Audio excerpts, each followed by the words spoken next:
Hola followers y bienvenidos un día más a mi canal.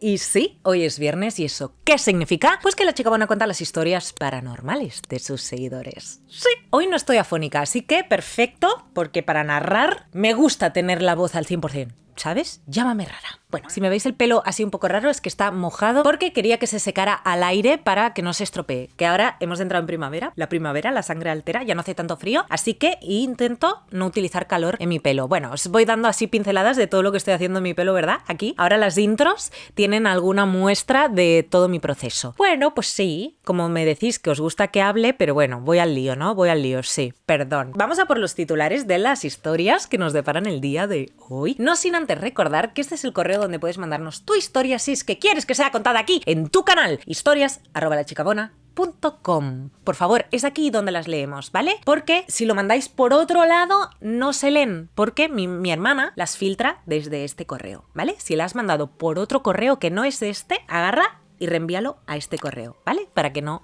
se pierda tu historia. Bien. Dicho esto, los titulares de las historias que nos deparan el día de hoy son La mujer de ojos rojos, 10 años después y El árbol de la muerte. ¡Ok! Así que ya sabes lo que tienes que hacer, agarra palomitas, manta y enciende todas las luces porque esto empieza. Y la primera historia se titulaba La mujer de ojos rojos y dice así. Hola chicas bona, espero que estéis bien, por favor prefiero que no digáis mi nombre real, podéis llamarme Isabel. Tengo 27 años y lo que voy a contaros marcó mi vida desde que era muy pequeña. Es una historia algo larga, así que quizá queráis poneros cómodas. Yep, nos gusta el contexto, nos gustan las historias largas, nos gusta ponernos cómodas. Perfecto, perfecto. Mi primer contacto con lo paranormal ocurrió hace unos 20 años, o sea, cuando tenía 7. Por aquel entonces mi familia se mudó a una casa nueva en una zona muy rural. Yo tenía 5 años. Ah, no, pero si tienes 27 y hace 20, bueno, más o menos, ¿no? O sea, hace 22 años. Yo tenía 5 años, pero lo que realmente cambió todo pasó 2 años después, cuando tenía 7. Fíjate cómo yo ya venía con el 7, ¿eh? El 7 también es un número aparte que es el número de la suerte y el número favorito de mi mayor, super mayor. El 7 es una de las edades en las que recordamos 7, 6, 8. Son las edades en las que recordamos que nos han pasado cosas y entonces dejan de pasarnos, porque tu mente ya empieza a querer bloquear todas las cosas estas paranormales que están a nuestro alrededor. Entonces los 6, los 7, los 8 años son cuando si tú piensas, dices, ostras, esto sí fue raro, esto sí pudo ser paranormal, porque simplemente antes de esa edad tampoco te acuerdas, ¿no? La gente no suele tener memorias de antes porque también nos pasan cosas. Entonces, como digo, es una edad donde suelen pasar cosas y si no cierras ese tercer ojo es cuando empezaron a pasarte cosas como a ti, que es cuando tenías 7. Dice, una noche me desperté de golpe, como si alguien hubiera encendido un interruptor dentro de mi cabeza. Abrí los ojos completamente despejada, sin rastro de sueño, y miré hacia la puerta de mi habitación. Seguro que eran las 3 de la mañana. Pero vamos, meto la mano en el fuego. Allí había una mujer. Era altísima, demasiado. Tenía una figura alargada, casi imposible, y unos ojos rojos que me miraban fijamente desde la oscuridad. Durante unos segundos no me moví, ni siquiera respiré. Entonces la mujer giró lentamente la cabeza hacia la habitación de mis padres y caminó hacia allí. Qué impresión, ¿eh? De repente te está mirando, gira la cabeza y se va. Uf. Dice, no sé por qué, pero me levanté de la cama y la seguí. Tuviste ese llamado, ¿no? Y pasé... Uy, ¿qué dices? Y pasé justo a su lado al salir de mi cuarto. Recuerdo que, o sea, cuando tú saliste del cuarto, ella estaba ahí todavía. Entonces tú pasaste por su lado porque te dirigías hacia donde tú pensabas que se dirigía ella, que era el cuarto de sus padres. La estoy viviendo, ¿eh? La estoy viviendo. Dice, recuerdo que sentí un frío extraño al cruzarme con ella, como si el aire se hubiera vuelto más denso. Es una sensación muy común. Entonces nada, entré en la habitación de mis padres y me metí en su cama, en medio de los dos. El lugar más seguro del mundo. Ellos seguían profundamente dormidos. Yo, en cambio, me quedé despierta mirando hacia la puerta. Claro. La mujer estaba allí. Otra vez, observándonos, con esos ojos rojos que parecían brillar en la oscuridad, y no recuerdo en qué momento me dormí. Solo recuerdo parpadear y que ya simplemente era de día. Cuando se lo conté a mis padres no me creyeron, obviamente. Dijeron que había sido una pesadilla y, bueno, durante años insistieron en que todo había sido un sueño. Pero yo seguía viéndola. Durante mucho tiempo, aquella mujer enorme, altísima, de ojos rojos, siguió apareciendo en mis noches. A partir de ese día empezaron a surgir problemas con mi abuela materna. Ella vivía con nosotros y tenía un pequeño altar lleno de cuadros de santos y velas. Siempre había sido una mujer muy tranquila, pero de repente empezó a tratarme mal.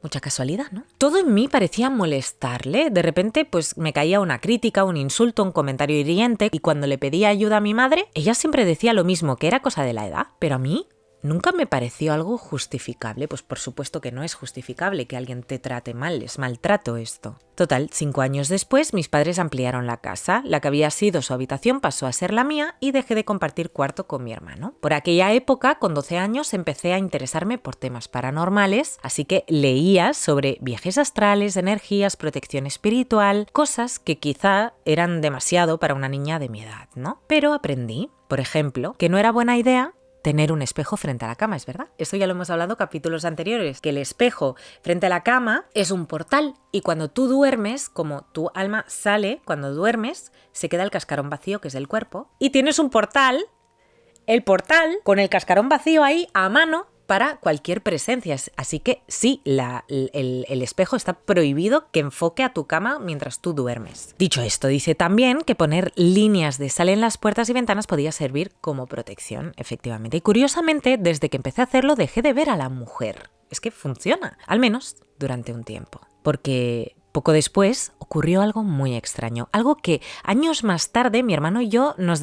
dimos cuenta de que habíamos vivido la misma noche, aunque de formas distintas. Mi hermano, que entonces tenía 16 años, me contó que había soñado que estaba fuera de la casa cuando vio una criatura oscura correr hacia la puerta intentando entrar a la casa. Él consiguió cerrarla a tiempo, echar el cerrojo y gritarle que se fuera. O sea, él como que estaba fuera, ¿no? En el sueño vio esa figura que entraba y él consiguió entrar a tiempo, cerró y ella se quedó fuera. Vale. A veces repito solo para entender gráficamente, ¿no? Lo que está sucediendo, que seguro que lo habéis entendido a la primera, pero es que yo lo necesito. Bueno, esa misma noche yo soñé algo muy parecido. En mi sueño, una mujer anciana intentaba entrar a la fuerza en nuestra casa y yo tenía la certeza absoluta de que quería ir a por mi madre. No lo dudé ni un segundo, me lancé contra ella para protegerla. Parecía frágil, pero tenía una fuerza inhumana. Luchamos durante lo que parecía una eternidad. Finalmente conseguí sacarla fuera y cerrar la puerta. Y cuando desperté, tenía moratones y arañazos en los brazos y en la espalda. Nunca supe cómo explicarlo. Bueno, yo te lo explico. Es que eso que soñaste pasó realmente. Y en el cuerpo físico se vio la prueba. Esto pasa mucho, o sea, que tú sueñas que te cogen, no sé qué, que te agarran y luego tienes una marca clara donde tú sentiste el agarre. Es la prueba, vamos, es la prueba de que no estabas soñando, ¿sabes? Es como que somatizamos la experiencia en el cuerpo, ¿sí? No supe cómo explicarlo y quizá por eso empecé a profundizar todavía más en los viajes astrales, el karma y las vidas pasadas, como digo. Cualquier cosa que me ayudara a entender lo que me estaba pasando. Mi hermano empezó a practicar conmigo y para nuestra sorpresa lo conseguimos. ¿El qué? ¿El qué? Sí, ¿por qué? Dice, al principio era casi divertido, pero yo quería ir más allá, quería ver mis vidas pasadas. Conseguisteis hacer regresiones, conectar con el astral, ¿no? Dice, la primera vez fue como entrar en una película. Caminaba por la calle y de pronto todo cambiaba de época. De repente era un hombre en el siglo XIX discutiendo porque no quería casarme por obligación y luego era una niña pequeña jugando en un patio. Después, de repente, estaba en medio de un campo precioso mirando al cielo. Las escenas cambiaban sin parar, hasta que, de pronto, todo se volvió caótico. Había fuego, gritos, una guerra. Alguien me golpeó y caí al agua. Sentí unas manos empujándome hacia el fondo de un lago, del cual intenté salir, pero no me dejaban. El aire desapareció de mis pulmones. Me estaba ahogando. Desperté de golpe. Estaba en mi cama, vomitando agua. O sea, otra prueba de lo que... madre mía, qué heavy. Tenía la cabeza a punto de estallar y levanté la vista y allí estaba, la mujer enorme de ojos rojos frente a mi cama. En ese momento se abrió la puerta y apareció mi abuela gritándome por el ruido. Yo solo quería llorar. Tenía 12 años. Nunca volví a intentar ver mis vidas pasadas. Quedé traumatizada y con los años siguieron ocurriendo cosas extrañas. Algunas conmigo, otras con mi hermano, pero para mis padres siempre eran lo mismo. Historias que nos inventábamos. Bueno, por lo menos tenías a tu hermano con el que compartir, ¿no? Y no sentirte tan sola. Hasta que pasó algo que cambió mi forma de verlo todo. Mi abuela murió. Mi abuela murió cuando yo tenía 19 años y meses después, mientras ayudábamos a vaciar su habitación, encontré en uno de sus cajones del altar una fotografía muy antigua. y amarillenta. En ella aparecían una mujer muy alta, vestida de negro, y la imagen debía de tener más de 100 años, eso seguro. Pero lo que me heló la sangre no fue eso, fue reconocer sus ojos. Eran los mismos ojos rojos que me habían observado desde mi infancia. Le di la vuelta a la fotografía. Detrás había una frase, escrita a mano por mi abuela, que decía: lo he conseguido. Ya no podrá volver a entrar en la casa, siempre que nadie la mire a los ojos. Y debajo una fecha, el día exacto en que yo tenía 7 años. La noche en que vi por primera vez a aquella mujer en la puerta de mi habitación y el mismo día en que mi abuela empezó a maltratarme. Así que después de todo ese tiempo entendí algo que jamás había imaginado. Aquella cosa no venía por nosotros. Llevaba años intentando entrar en la casa y la persona que la estaba manteniendo fuera todo ese tiempo era mi abuela. Y la persona que dejó que volviera fui yo. Y bueno, hasta aquí mi historia. Espero que te haya gustado y me gustaría saber tu opinión. Después de mucho tiempo siguiéndote, por fin me animé a escribirte. Saludos a toda tu familia. Bueno, para empezar, la culpa fuera porque obviamente fue sin querer. Bueno, la miraste a los ojos. ¿Cómo ibas a saber que no podías mirarla a los ojos? Cuando hay una advertencia así, yo creo que debería existir una historia familiar, ¿no? En el lore familiar debería existir la historia como en formato leyenda que fuera bajando de generación en generación conforme si alguna vez veis algo, tal, no se mira a los ojos, tal, bueno, tú lo miraste y como que entró. Entonces la abuela empezó a tratarte mal, quizá porque en su forma de proteger fue un poquito invadida por esta presencia, no lo sé, pero lo que sí que tienes es una pista, es una señal de cómo hacer que no regrese, ¿no? Que no siga ahí en el tema de la familia. Entonces yo haría una limpieza o un ritual para que de protección y tal, y sabiendo la información pues ya no volvería a mirar a los ojos a la presencia si vuelve a estar y daría aviso a las siguientes generaciones. Es lo que yo haría. Lo que pasa es que no estoy muy segura de lo que acabo de decir, ¿eh? No estoy muy seguro. Quizá me falta información o quizá de verdad no sé nada de esto y tampoco me está llegando aquello que yo digo, que a veces como que me llega información que nunca había pensado antes y de repente la suelto y tiene todo el sentido, que yo siento que es como que me baja la data, ¿no? De algún lado o me llega de algún lado, pero en este caso no sé qué decir. La verdad, lo único que sé es que no tienes la culpa y que eso es lo que tienes que sentir, ¿sabes? Porque yo he sentido mucha culpa en ese fui yo. Suelta la culpa porque no lo sabías. Eso es así. Bueno, muchísimas gracias por compartir tu historia. Si alguien puede ayudarla en comentarios, ya sabéis, para eso está esta comunidad. Y ahora sí que sí, vamos a por esta segunda historia que se titulaba 10 años después.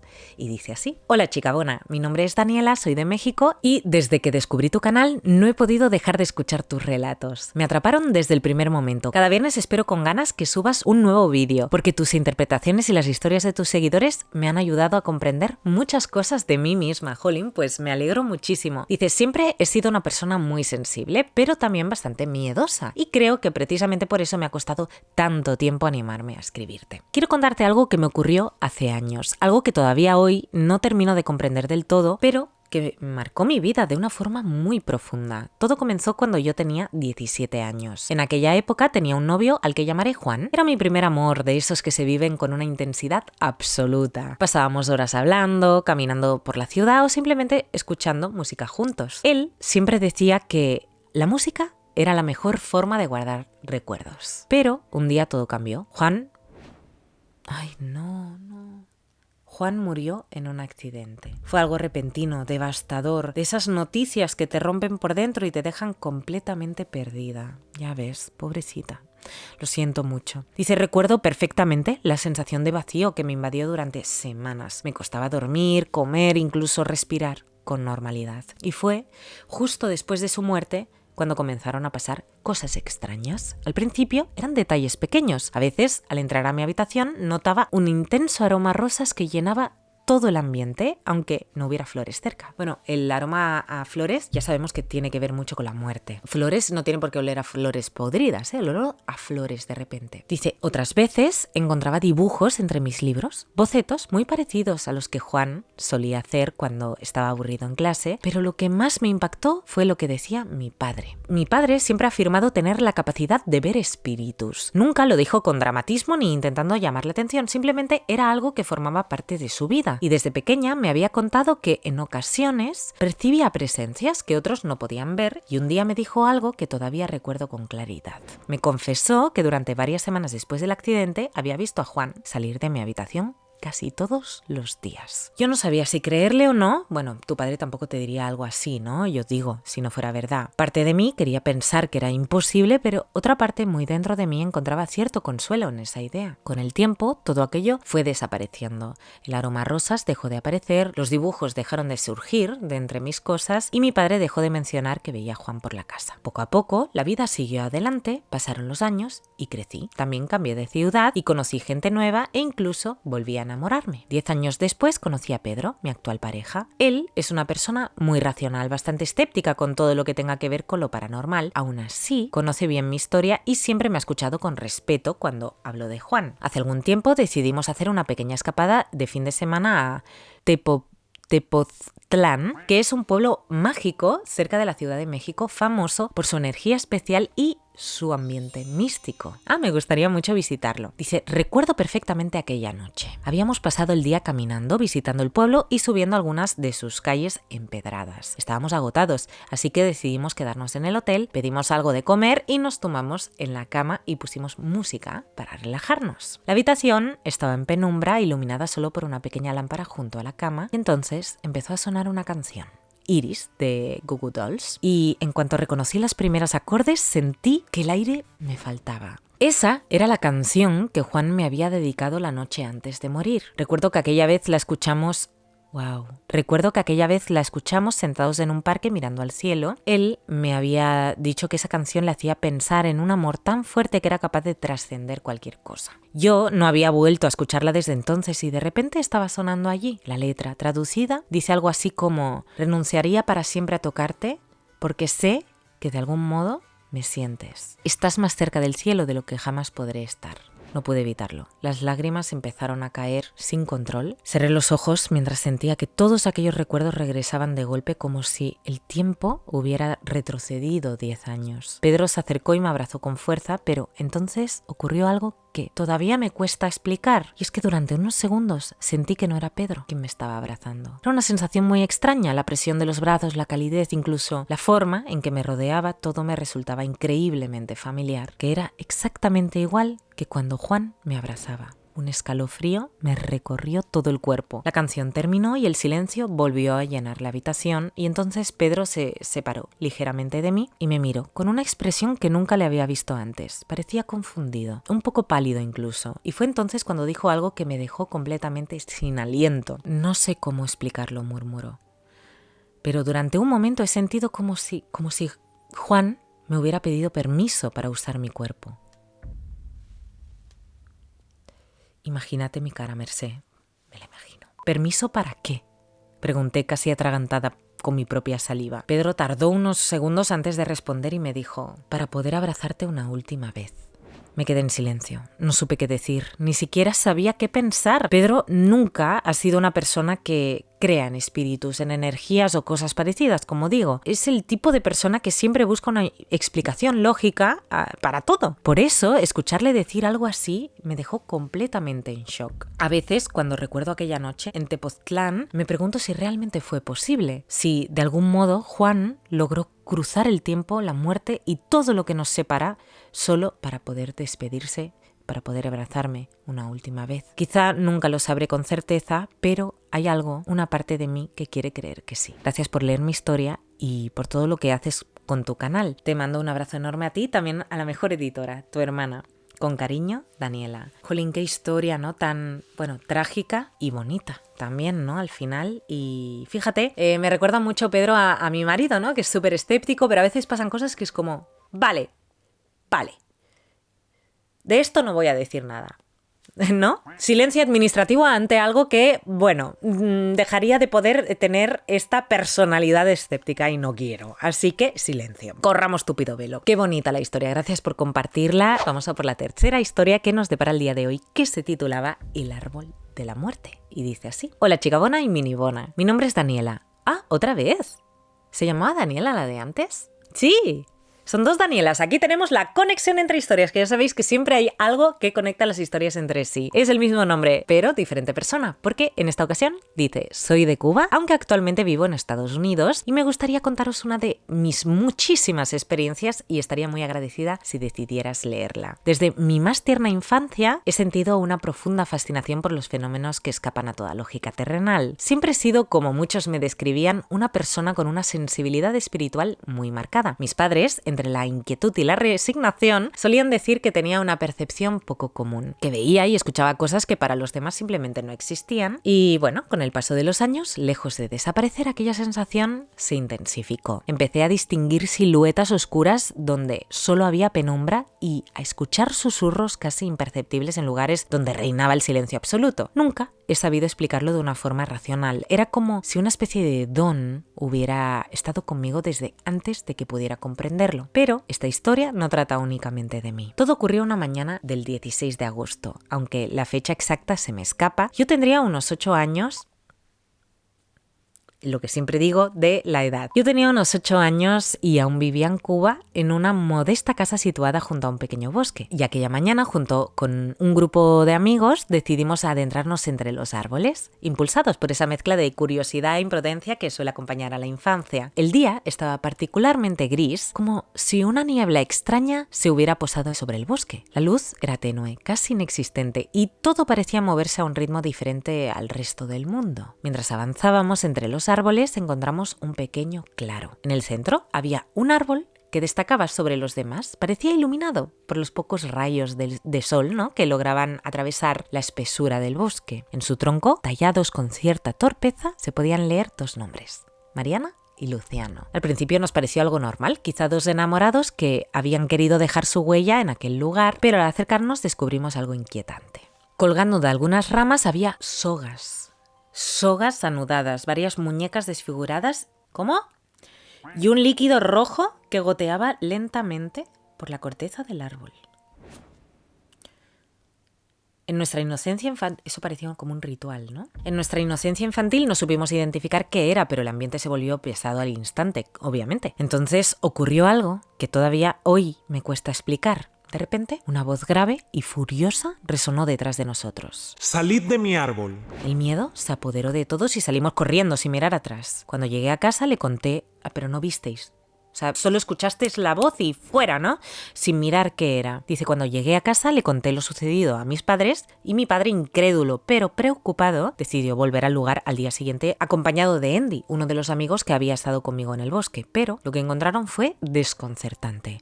No había absolutamente nada. El árbol seguía allí, pero parecía completamente normal. No había sogas, ni muñecas, ni rastro del líquido rojo. Incluso los nombres que estaban tallados habían desaparecido, como si jamás hubieran sido tallados. Bueno, lo primero que yo pensaría es: nos hemos equivocado de árbol, no puede ser, ¿no? Pero no había duda, era ese árbol. Todo parecía haberse desvanecido. Sin embargo, Andy y yo sabíamos lo que habíamos visto. De hecho, lo habíamos visto los dos y otros amigos. Pero con el paso de los años, muchos de ellos lo han olvidado por completo, que digamos. Como si todo hubiera sido un mal sueño. Yo, en cambio, no he podido olvidarlo jamás. Tengo una memoria muy nítida de aquel día. Cada detalle permanece grabado en mi mente como una claridad escalofriante. Además, unos días después ocurrió algo todavía más extraño. Y es que resulta que esa noche yo no podía dormir, así que salí a la terraza de casa con una taza de chocolate caliente. El aire estaba quieto y el bosque se veía oscuro a lo lejos. Entonces, lo vi. Ahora vamos a descubrir cuál es el motivo por el que tú sí que no has olvidado ese día y ese árbol. Dice: de pie, a unos metros de distancia, había una joven con cabellos dorados junto a un hombre que la abrazaba suavemente. Ambos estaban tomados de la mano y parecían mirarse con una calma extraña, como si estuvieran completamente ajenos del mundo. Pero en cuanto parpadeé, desaparecieron. Fue como si nunca hubieran estado allí. Me quedé paralizada durante varios minutos intentando entender lo que acababa de presenciar. ¿Serían, cómo se llamaban? Mariana y Luciano. Sus presencias, por lo menos. Dice: me quedé paralizada durante varios minutos intentando entender lo que acababa de presenciar y a día de hoy, muchos años después, todavía siento su presencia de vez en cuando, la presencia de esta pareja. Pero curiosamente no la percibo como algo negativo o amenazante, más bien como una energía tranquila, casi protectora. Tiempo después, una vecina me contó algo que me dejó helada. Las personas que habían vivido en aquella zona muchos años atrás se llamaban exactamente igual que los nombres que habíamos visto grabados en el árbol, Mariana y Luciano. Según me dijo, ambos murieron de forma trágica. Es que el tipo de muerte también impulsa mucho el que se quede la presencia ahí. Cuando es una muerte trágica suele hacer que esas presencias queden muchos siglos y se generen leyendas y todo, porque muertes trágicas siempre traen mucho esto de que se quedan ahí, ¿sabes?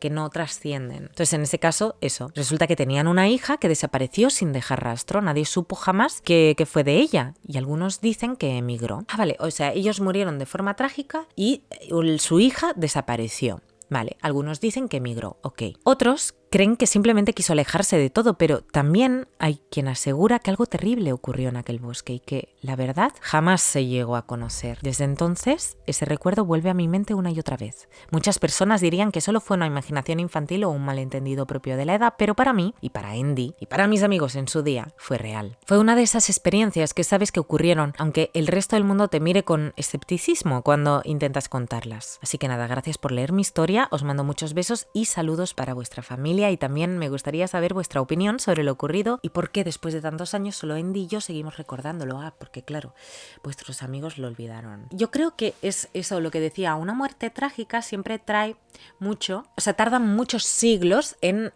desprenderse, en querer trascender, ¿no? Entonces ellos murieron de forma trágica y de alguna forma siempre se quedan como para ser vistos, ¿no? Quieren ser vistos, quieren que no se olvide lo que pasó, porque fue tanto para ellos que es como, ¿cómo van a olvidarse? Fíjate que vuestros amigos ven un árbol que se nota que está ritualizado con cosas súper impactantes y se olvidan, porque es que el cerebro humano está un poquito preparado para esto, mejor olvidar para poder seguir. De hecho, hay una enfermedad que tienen pocas personas en el mundo, que es una enfermedad que es la capacidad de recordarlo todo. Realmente eso es horrible, no puedes vivir. Necesitan antidepresivos para poder vivir así. Entonces, el cuerpo humano hace eso, que se olvide, y más de generación en generación, pues las cosas se olvidan. Entonces, una muerte trágica, muchas veces una muerte trágica de uno mismo no la quieres soltar. Entonces, tú mismo te atas, en lugar de trascender y evolucionar y seguir con tu camino del alma, te quedas ahí. El tema de la hija, no lo sé. No tengo información. Quizás la hija emigró, tendría todo el sentido. No sé, a mí me llega mucho eso, que ellos están ahí, tipo, nos hemos quedado anclados en esto y que vosotros os acordáis y vuestros amigos no, porque tenéis una sensibilidad especial.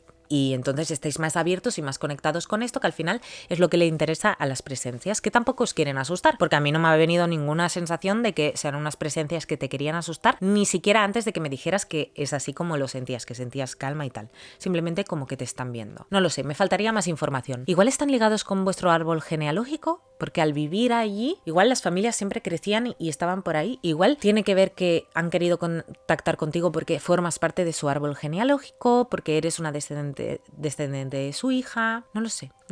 Todo esto me llega. Bueno, espero haberte ayudado, aunque sea un poquito. Y muchísimas gracias por mandarnos tu historia. Aquí te creemos, por supuesto. Este es un lugar donde mandar esta clase de historias que todos tenemos y que nos sentimos no escuchados y tratados por locos. Pues esta es la comunidad que estabas buscando, si es la primera vez que me estás escuchando. Así que recuerdo que este es el correo donde puedes mandar tu historia si es que quieres que la contemos aquí. Y ahora sí que sí. Hasta aquí el vídeo de hoy. Espero que os haya gustado las historias tanto como a mí me ha gustado contarlas. Y nada, que os quiero mucho y que nos vemos en el próximo vídeo. Hasta el viernes. Besito. ¡Mua!